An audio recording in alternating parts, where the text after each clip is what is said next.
ନାଇଁ ଦେଖନ୍ତୁ ଏଥର ମୌସୁମୀ ସମୟରେ ବର୍ଷା ମଧ୍ୟ ପ୍ରତ୍ୟେକ ଦିନ ହଉଛି ଏବଂ ଗୋଟିଏ ବର୍ଷ ଥରେ ଅଧେ ବନ୍ୟା ଆସେ କିନ୍ତୁ ବାଲେଶ୍ୱରରେ ତ 5 ଥର ଆସିସାରିଲାଣି। ଏଠି ଯାଜପୁରରେ ମଧ୍ୟ ଏଇଟା ଦ୍ୱିତୀୟ ଥର ହେଲା, ତୃତୀୟ ଥର। ତେଣୁ ଏଥର ଯାହା ଆମେ ଦେଖୁଛୁ ପ୍ରକୃତି ମଧ୍ୟ ତାର ଏବନର୍ମାଲ ବିହେଭିଅର ଦେଖୁଛି। ସେ କ୍ରମରେ ମୁଁ ଆଜି ଆସିଥିଲି କହୁଥିଲେ କେନ୍ଦୁଝର, ମୟୂରଭଞ୍ଜ, ବାଲେଶ୍ୱର, ଭଦ୍ରକ, ଏପଟେ ଯାଜପୁର, ସେପଟେ ସୁନ୍ଦରଗଡ଼ ଏ ଜିଲ୍ଲାମାନଙ୍କ ଭିତରୁ ସବୁଠୁ ଅଧିକ କ୍ଷତିଗ୍ରସ୍ତ ଯାଜପୁର ଜିଲ୍ଲା ହେଇଛି ଏବଂ ଘାଇ ହେବା ଫଳରେ ଗୁଡ଼ିଏ ଲୋକ ପାଣିର ଘେରରେ ରହିଗଲେ।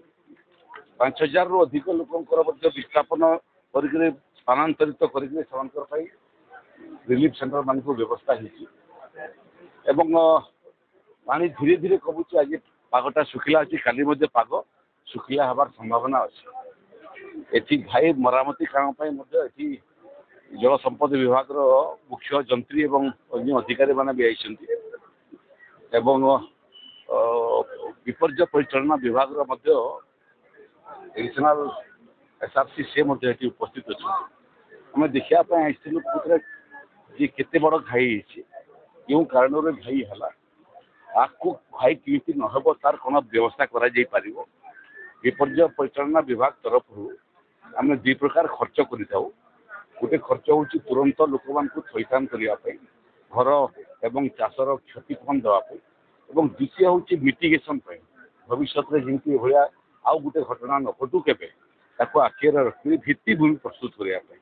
ତେଣୁ ଆମେ ଆଜି ଆସିଥିଲୁ। ଏଠି ଚିନିଙ୍ଗର ମଧ୍ୟ ଅଛନ୍ତି ଜଳ ସମ୍ପଦ ବିଭାଗର, ଆଉ ଏଡିସନାଲ SRC ମଧ୍ୟ ଅଛନ୍ତି, ଜିଲ୍ଲାପାଳ ମଧ୍ୟ ଅଛନ୍ତି, ମାନ୍ୟବର ବିଧାୟକମାନେ ମଧ୍ୟ ଏଠି ଉପସ୍ଥିତ ଅଛନ୍ତି ଏବଂ ମୋର ଦଳର ସହଯୋଗୀମାନେ ମଧ୍ୟ ଏଠି ଉପସ୍ଥିତ ଅଛନ୍ତି। ଆଜି ଏଠୁ ଦେଖିଲା ପରେ ଯାଇକରି ଆମେ ପୁଣି ସାର୍କିଟ୍ ହାଉସ୍ରେ ଜିଲ୍ଲା ଏବଂ ପ୍ରଦେଶର ଯେଉଁମାନେ ଅଧିକାରୀ ଅଛନ୍ତି ତାଙ୍କ ସାଙ୍ଗରେ ବସିବୁ। ପାଣି କମିଲା କ୍ଷଣି କେମିତି କାମ ଆରମ୍ଭ ହେବ ଏବଂ ସ୍ୱାଭାବିକ ଭାବରେ ପ୍ରଥମେ ଯେଉଁଟା ଆରମ୍ଭ ହେବ ଅସ୍ଥାୟୀ ଭାବରେ ଆରମ୍ଭ ହେବ।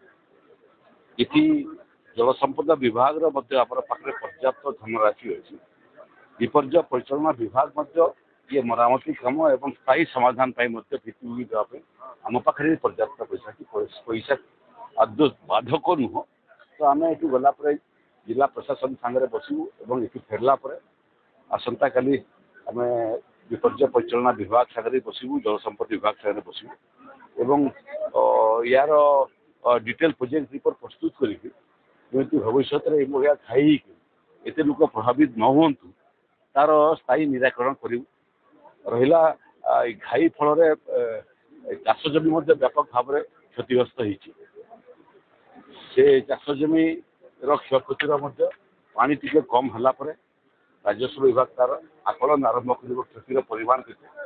ଗୁଡ଼ିଏ ଲୋକଙ୍କର ଘର ମଧ୍ୟ କ୍ଷତିଗ୍ରସ୍ତ ହେଇଛି, ଯେଉଁଟା ଆଂଶିକ ହେଇଛି, କେଉଁଟା ସମ୍ପୂର୍ଣ୍ଣ ହେଇଛି, ତାର ମଧ୍ୟ କ୍ଷୟକ୍ଷତି ଆକଳନ କରିବ ରାଜସ୍ୱ ବିଭାଗ ଏବଂ ଆମ ଯେଉଁଦିନ ଜିଲ୍ଲାର ଜିଲ୍ଲାପାଳ ତାଙ୍କର କ୍ଷୟକ୍ଷତିର ରିପୋର୍ଟ ପଠାଇଦେବେ ଆମେ 24 ଘଣ୍ଟା ଭିତରେ ଧନରାଶି ମଧ୍ୟ ତାଙ୍କ ପାଖକୁ ପଠାଇଦେବୁ।